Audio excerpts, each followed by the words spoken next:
Hello chess lovers, I have an interesting game for you played by Yaroslav Zherebukh against Samuel Sevian. The game was played at 2018 Summer Chess Classic. Zherebukh had white pieces and he started with A3, Andersen's opening, which is named after Adolf Andersen, who played it 3 times in his 1858 match against Paul Morphy. E5 by Sevian and C3, another crazy move by Zherebukh. Look at this pawn formation. D5 by Sevian and D4. Well, if we have a look at the position, we have like reversed Caro-Kann defense with the pawn on A3. Knight D7, D takes E5, knight takes E5, knight F3, knight takes F3, E takes F3, C6, bishop D3, bishop D6, and white castles kingside, queen C7. Now the pawn on H2 is under attack. G3 was played, knight E7, rook E1 and H5. Black is starting an immediate attack on the kingside, C4. White is freeing this C3 square for the knight and also challenging black's pawn structure. But black played H4, F4, H takes G3, H takes G3. Black managed to open up the H file and has a total control over the H file. Bishop E6, F5, bishop D7, queen F3, and black castles queenside.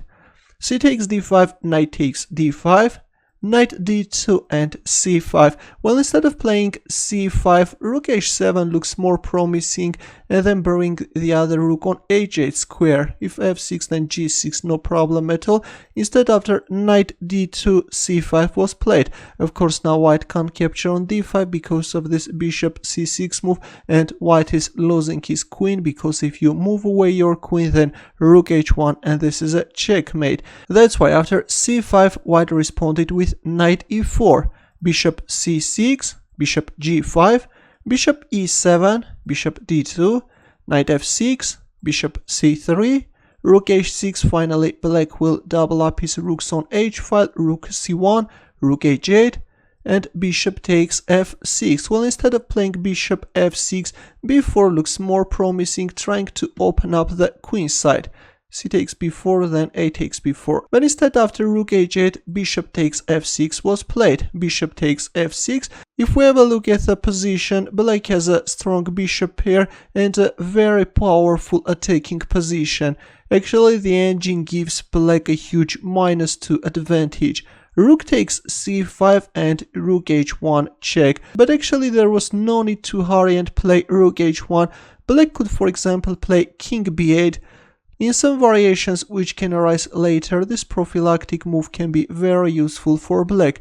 If B4, then bishop D4. If rook C2, then only now black can play rook H1 check, and after the exchange on H1, simply bishop takes F2. If rook takes F2, then the queen is coming. If rook E2, then queen takes D3.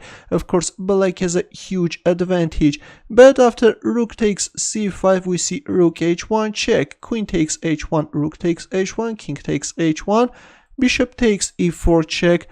Well, still black could maintain advantage by simply capturing on B2, come after the pawn on A3, then play bishop D4 if needed. But after king takes H1, bishop takes E4 was played, and after this forced line, queen takes C4, bishop takes C4, bishop takes B2, we have an ending with opposite side bishops, and of course all this looks very drawish. King C7, king F3, bishop D4, king E2, king C6, F3, white is starting to place his pawns on light squares, king D3, bishop E5, G4, king B4, bishop B5, A6, bishop D7, king C5, bishop E8, king D6, bishop F7, B5, and after the exchange on B5 square, the players agreed to a draw. None of the players can make any progress.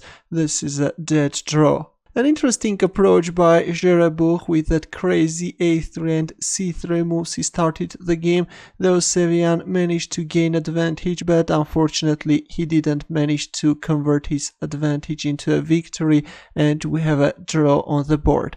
Thanks for watching, and if you have any questions, don't hesitate to leave your comments.